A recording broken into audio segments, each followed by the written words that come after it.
This is the Real Estate Investing Abundance Podcast. I'm your host, Dr. Allen. I know you're excited to get into today's show, but I have a very exciting announcement to share with you before moving to the show. We've just launched a complimentary and comprehensive webinar that, among other things, shows you how to legally use passive real estate investing to reduce your taxes, recession-proof your nest egg, and take the sting out of inflation. If you are curious to learn more, go to stevetucker.com/webinar.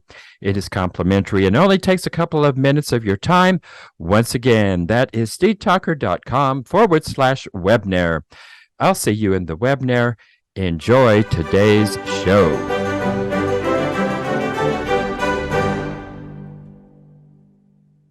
Hello, enlightened investors. Welcome back to Real Estate Investing Abundance. I'm your host, Dr. Allen. Thank you so much for being back with us again today. It is always a pleasure to be with you. Today, we are going to take a look at private lending for real estate investors. And with us today is Kevin Amolsch, and he is a successful investor and lender specializing in creative real estate funding. His company manages multiple mortgage funds and is approaching $1 billion in funding. So Kevin, take us into the show and share something about you that helped you to be who you are today. Yeah, you mentioned this, Alan, before you hit record there, that we're going to do this question. And I started thinking about it as soon as you asked that. And there's so many different times in my life where I could really feel a shift in the direction I was going. And I guess the one that comes to mind that seems to be the most prominent is selling bubble gum at school. So I had a pack of gum, and I was able to sell it for 50 cents. I really wanted a 50 cents so I could buy, I think it was a pack of donuts or something. And I was like, holy cow, there's a market for this. So then I started going to the drugstore. It was called Farmore back then, and rode my bike about 30 minutes. It wasn't very close to get to the store. And I would buy these packs of gum for 25 cents a piece. And I knew there was a market because of that one pack of gum I sold. So I'd ride my bike home, go to school the next day, and I would sell all the gum for 50 cents a pack. So there's my margin there. And I guess I just started realizing that being an entrepreneur and deciding to make money and not relying on somebody else to do that for you. And that's been huge in my life. Yeah, what a lesson. How old were you when you started doing this? Well, gosh, I was in middle school. So where are you at that? Maybe 13 years old at that time. And I was mowing lawns and shoveling snow, and I did the lemonade stand and all the stuff that most kids are doing these days. But it was that experience with the gum that really got me more interested in being my own boss. Yeah. A lot easier than shoveling walks. Oh gosh, for sure. Especially in March. Yeah. Yes. March is when that snow is really wet and heavy. Yeah. Well, let's get into real estate here. First of all, just tell us about your company and tell us why we should invest with you. Yeah, so I love the financing side of real estate. I've been investing in real estate for 2 decades, and I got involved in it through just reading books, Rich Dad Poor Dad. Probably a lot of your guests say something very similar. Just when you're influenced by the books you read, right? And so I got into real estate, and I just really fell in love with the financing side, which I'm happy to talk about that story if you'd like to go there. But because of the financing side was my passion, I became a mortgage broker, and that was tough. This was back before 2008 and the crash. So before licensing, and it was really, truly the Wild West back then. Then all the licensing and guidelines came in, and then banks were tightening up, and it became very hard to make a living in that. So I wanted more control, and I started raising private capital just from individuals like you and I used that money to loan to real estate investors to do fix and flips. So it started out as one individual investor that wanted a return and one real estate investor that was fixing and flipping a house. And I just brought them together for a little fee. And that's how Pine Financial was born. Now we have multiple mortgage funds. Our most recent is a public fund. So that has been an interesting process, very time consuming and expensive. We have audited financials twice a year reporting to the government, and it's a lot of regulation. So it's a legit business now. And so it started off as that little one-to-one, just introducing people together. And now we have this public fund. And that's how we work with our investors. They invest in this fund to get a 8% return. It's promised. It's every single month. And you take the money out anytime you want. And we use that money to make loans to investors that are doing rehabs and adding value to real estate. Well, it sounds a lot to unpack there. Huh? It sounds kind of similar to you actually working somewhat like a bank. So what is the difference between what you are doing and banking? That's such a good point that you're making. So banks take in deposits, right? And then you have your accounts. So they offer a lot of different services that we don't, but they bring in money into demand accounts, they call them, which just basically means you can take your money out on demand. So checking account, for example. So we don't do that. Banks have, because they're so regulated and they have the FDIC over their shoulder, they have access to capital that I don't have. So they can go and borrow money from other banks or the federal government at the overnight rate, and they have virtually unlimited capital to make loans and do all of that. So they'll bring in money from the government at the overnight rate, and they'll pay their investors on their CDs and savings accounts a nominal amount, and then they'll loan it back to you in credit cards and car loans and sometimes mortgages.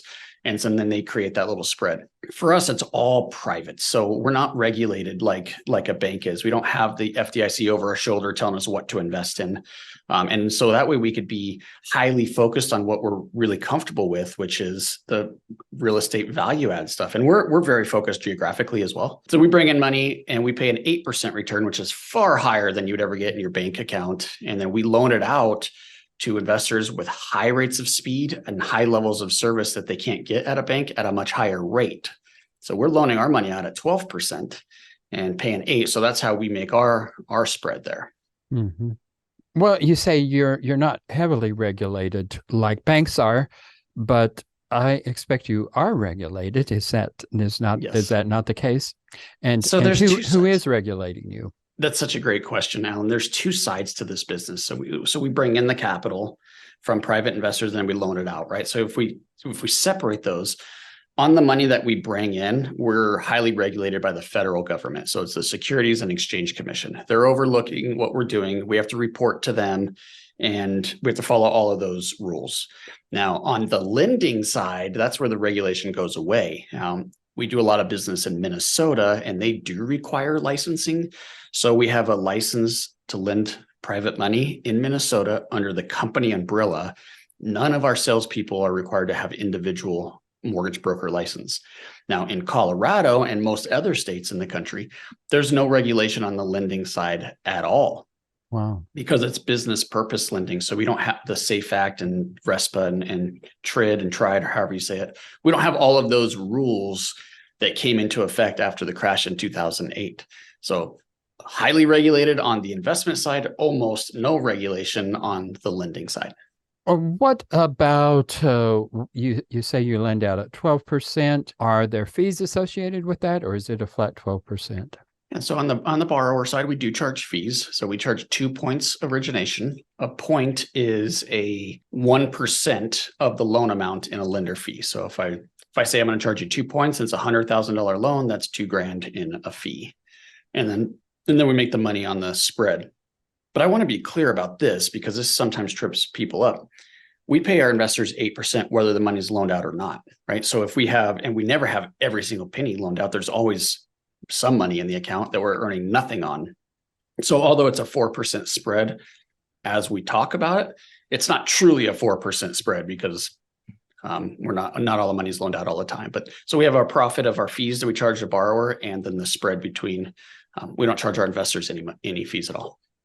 So those who are putting the money in, no fees at all. And so 8% right, to essentially just let their money sit there and have no particular headaches with that. Well, that is very interesting. You were a mortgage broker, and after 2008, a whole lot of regulations came in that, from my perspective, didn't really help very much in any way, shape, or form. But anyway, they did. And also from my perspective, everything they did after 2008, it didn't really do anything to really rectify the situation, but it put a whole lot of burden on small operators, as well as not just small operators like you, but local community banks, it put a huge strain on them because they didn't have huge legal departments to deal with it, like Bank of America and Wells Fargo and so on and so forth. So that was part of your motivation to go into this. But what were some other reasons that you decided to go into financing? Well, look, the real estate investor, the mom and pop investor that watches the HGTV flipping house show and really wants to do this business, it's really difficult for them to get financing. Banks and conventional lenders, they don't like to loan on fix and flips. They don't like the rehab piece of it.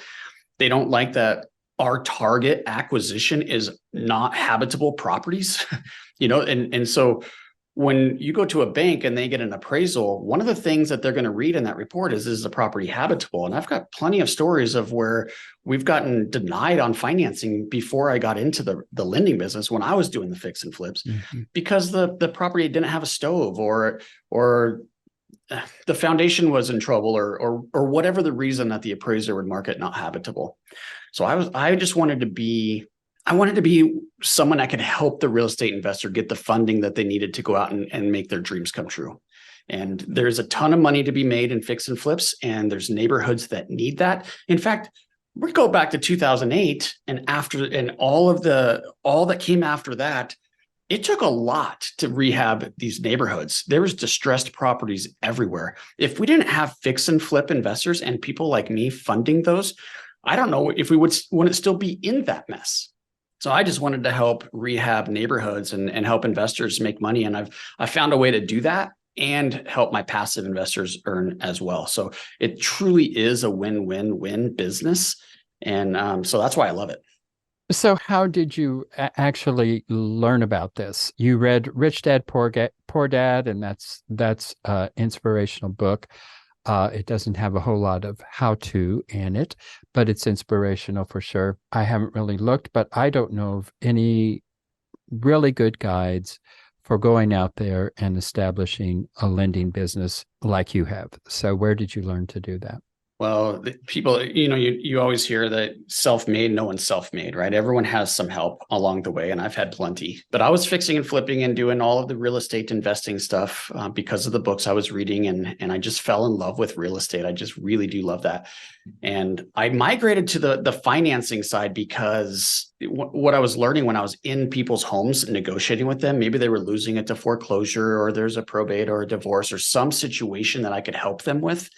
What I learned was my offer and how I negotiated that deal had everything to do with where I was getting the money to fund it. So if I was going to ask for them to help finance some of it, or if I was going to bring in private money or however that was, the deal structure had everything to do with the financing. So I just started focusing on that. And then I got recruited to be the mortgage broker. So I was having a lot of success as a real estate investor. And so a mortgage broker down in Colorado Springs, actually, where you lived for a little while, it sounds like, approached me and asked me to work for him as just a normal mortgage broker. And then I worked for another lady. Her name was Susan, which I owe so much to because I was borrowing money from her at the time. And then I decided to go work for her or with her as a mortgage broker because she had some niche loans that helped real estate investors, which is what I was. And so she taught me how to start raising the capital. And then I just sort of turned it into a business over time, like just trying to build systems. And again, it comes back to the books we read, but like E-Myth Revisited has been a huge book for me in turning this into a business. Just learning how to work, he says it, learning how to work on the business, not in the business. And so I would just create little systems and then we would grow and I'd start hiring people and it just kind of went from there. Well, what advice do you have for others who may want to replicate what it is that you are doing?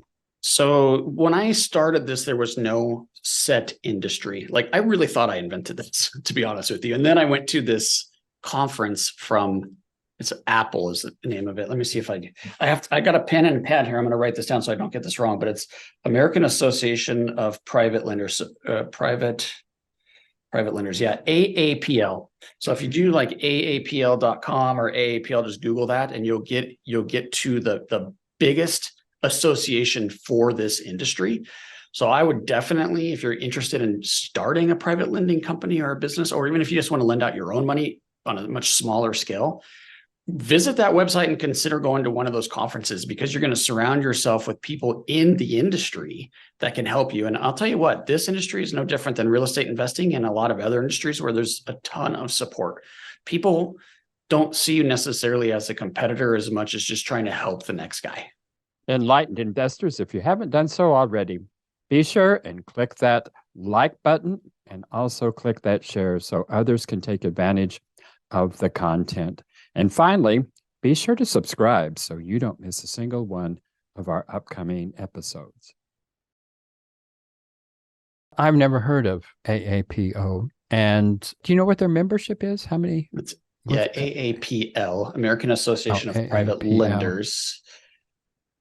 Gosh, when I went to that very first one, Alan, this is interesting because this was way back, and there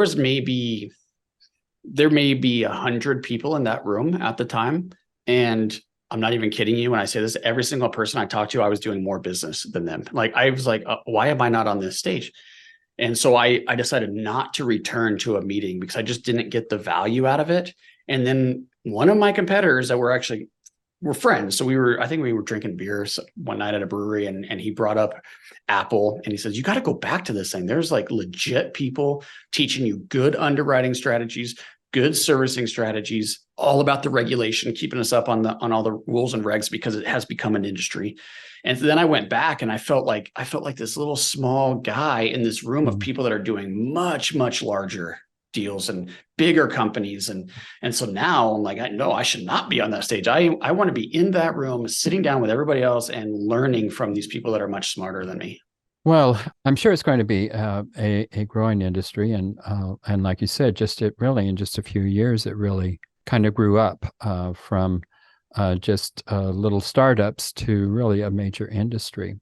So that sounds like a good place to start. What are some of the pitfalls that a person would run into who is considering this? Oh, I'm so glad you asked that, because I swear to you, I get these calls every single week. They'll call me and say, this is the situation I put myself in. What do I do to get out of it? And a lot of times I can't help, because I mean, look, this is an investment that has some risk if you don't know what you're doing. Now, you could protect yourself and make this extremely safe, but there are some issues. So just to give you a quick example, Alan, one of the calls I take rather frequently is loaning into a junior position. So you'll make a loan to somebody that has another lender that records their mortgage or deed of trust in front of yours, which just gives them a priority to the property. So if there's a foreclosure or a default, they get paid off before you get paid off. The problem with that is if you're in that position, in order to repossess the collateral or have a chance to have somebody redeem you out or pay you off, you need to come up with all the money to pay off that first loan, make sure they get made whole first, and then you have rights to the property. So if you don't have enough money or the ability to get the money to pay off that first, you don't have any collateral at all. But people will teach you that just record a lien against the property and you'll be protected, right? So that's an issue that I see rather frequently, and that's a tough one to unravel or undo. So that's one of those that you would want to know going in what position you are and making sure you're getting the right title insurance to insure that position. Mm-hmm. I don't know if that answered your question. That was just one example, but there's a lot of mistakes people make in the industry. I did write a report because I get these calls frequently. And I give that away to your listeners if you want, but it's just a report that kind of goes through some of the pitfalls that I've seen and how to protect yourself from those. Yeah, I'm just thinking of this junior lane in North Carolina. North Carolina is a race state, so it's whoever gets there first. Right. And somebody could get there 5 minutes before you do, and they are in the senior position. I don't know if all states are like that, but North Carolina certainly is. So it could be a risky place to do this business. Absolutely. Yeah. And let's be honest, borrowers aren't always honest. Like they might not tell you they have another lender coming into the deal, and they just might race down to the courthouse and record that before you know about it. Yeah, they very well could. Well, what has been your greatest challenge in this particular business, and how did you face that challenge? Okay, so there's been a lot of challenges, and I can go into a lot of different stories here. So are you looking for just like a general challenge of the company itself, or maybe one specific loan that didn't go as we planned? I could go either way here. Well, let's go with a specific. I think Very specifics specific. are a little bit more instructive. So, Yeah. Okay. So this one I just was dealing with it this morning, so it's fresh on my mind. We made a loan on a piece of property on Lake Minnetonka in Minneapolis. So it's a pretty highly desirable area. The project is a total of 11 acres. We loaned on two parcels of four. So we have about 5.5 acres of land that we made a loan on. We thought we were going into this very smart and in a good position because they had a contract on the other two parcels and they had an approval from the city of, it's actually the city of Minnetrista, to build this development. And so it was already approved. They already had the other parcel under contract, ready to close. The problem came when they didn't have the money to fund the city fees. So when you have a development, you have a development agreement with the city. So you have to agree on certain things. And oftentimes the city's going to say, well, you're not providing enough open space or parks, so you got to give us cash instead of that so that we can save some land somewhere else and meet our open space requirements or whatever, however that works. Or a tree fee. So I haven't seen this one before, but if you cut down a certain number of trees, they make you either replant them somewhere else or give them money so they can go replant them somewhere else. So this developer could not come up with the money to meet the development agreement fees. And so the development expired and the city would no longer approve the project. The density was too high. So although it was approved once, they decided, I'm not going to approve it a second time.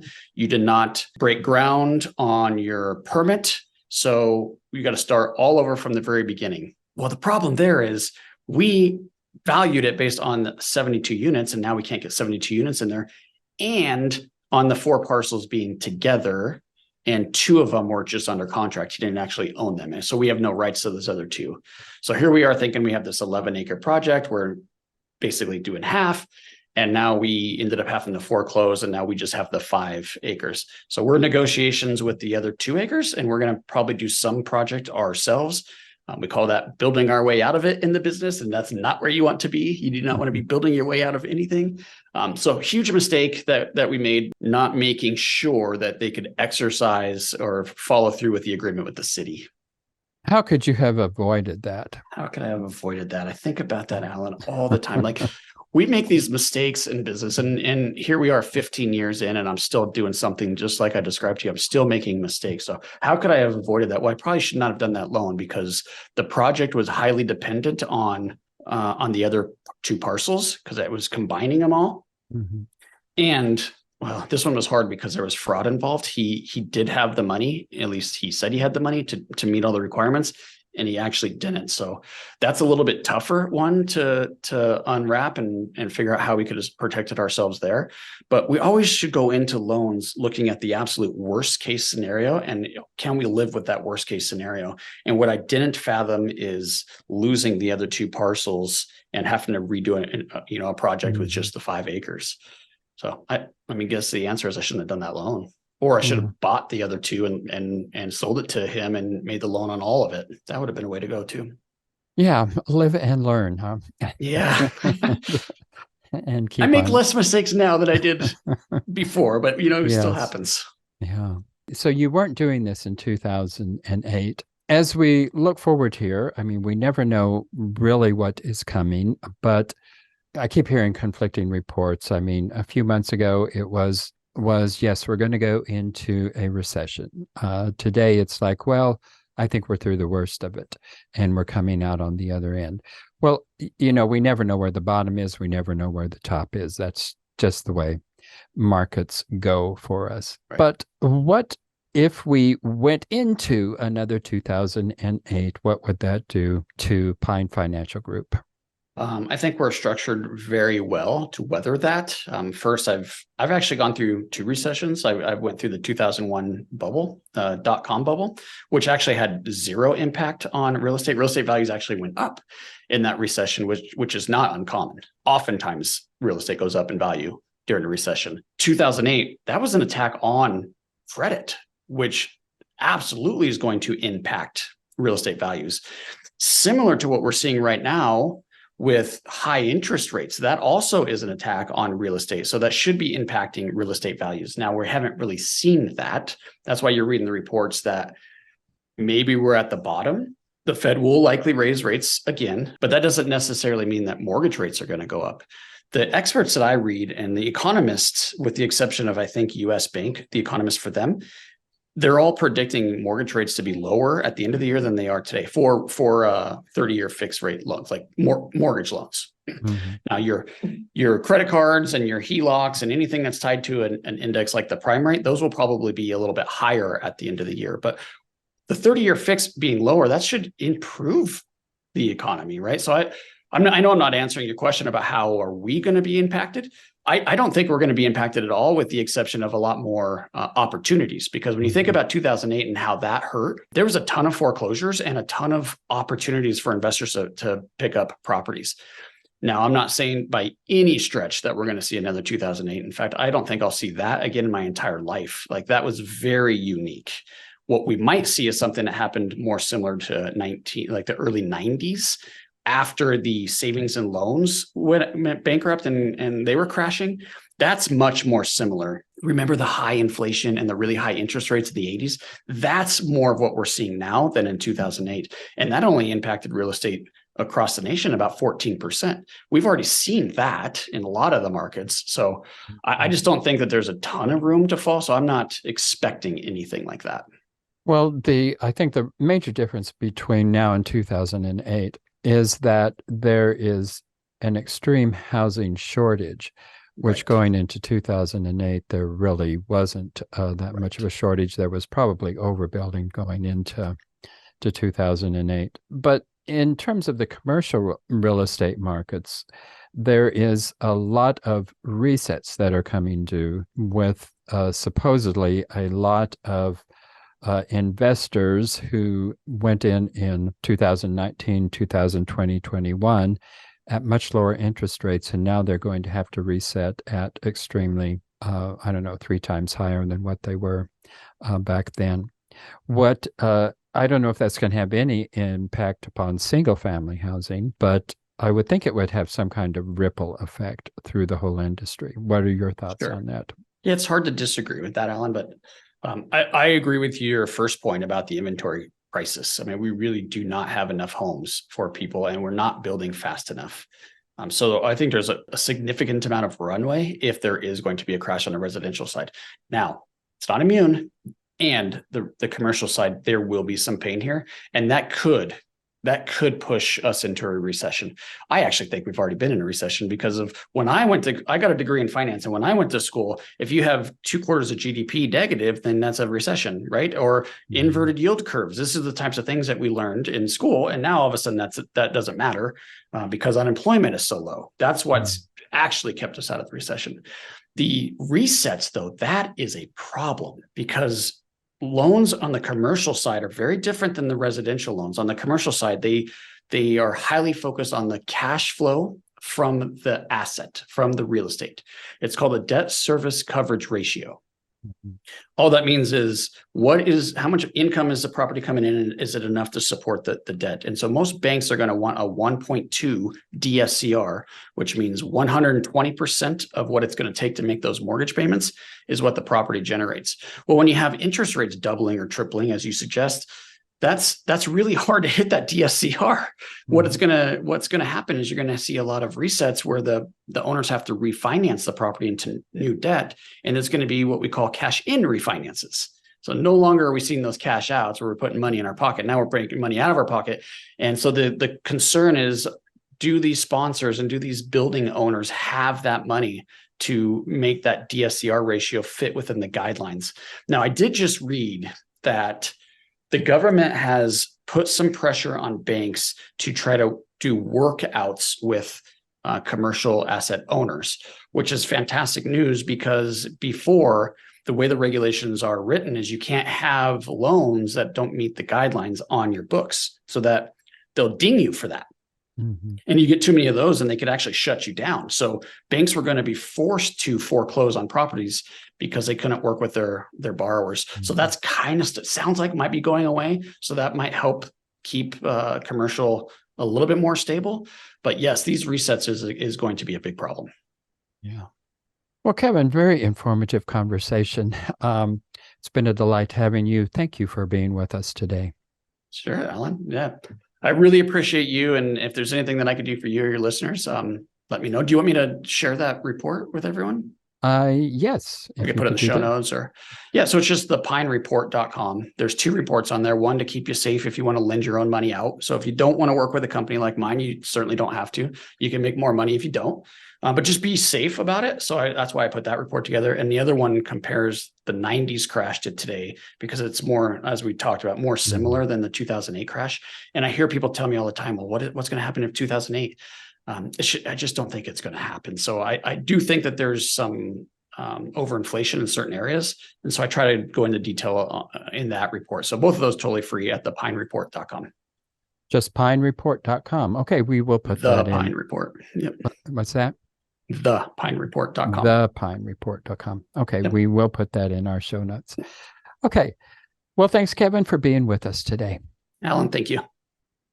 Enlightened investors, wait, don't go just yet. I just want to remind you about our recently launched webinar that you will not want to miss. If you're at all curious and would like to learn more about how real estate investing can diversify your investment portfolio, alleviate the anxiety associated with Wall Street swings, leverage your 401ks and IRAs to substantially increase the return on your investment, and do all of this with turnkey, hands-off, passive real estate investments, then you'll want to immediately go to stevetalker.com/webinar. In the webinar, we'll also address the common dubious investment schemes that you want to avoid. To access the webinar, go to stevetalker.com/webinar. I look forward to seeing you in the webinar. Thank you for tuning in to Real Estate Investing Abundance, brought to you by Steve Talker Capital, a company working for passionate professionals like you to develop financial independence built on solid, passive real estate investments. As part of our efforts to make the world a better place, Steve Talker Capital contributes to activities and organizations committed to better understand the equine. These endeavors attempt to enhance the human treatment of horses worldwide. Steve Talker Capital, working for a world where all creatures, great and small, flourish abundantly. For resources to develop your financial independence, connect with us at stevetalker.com.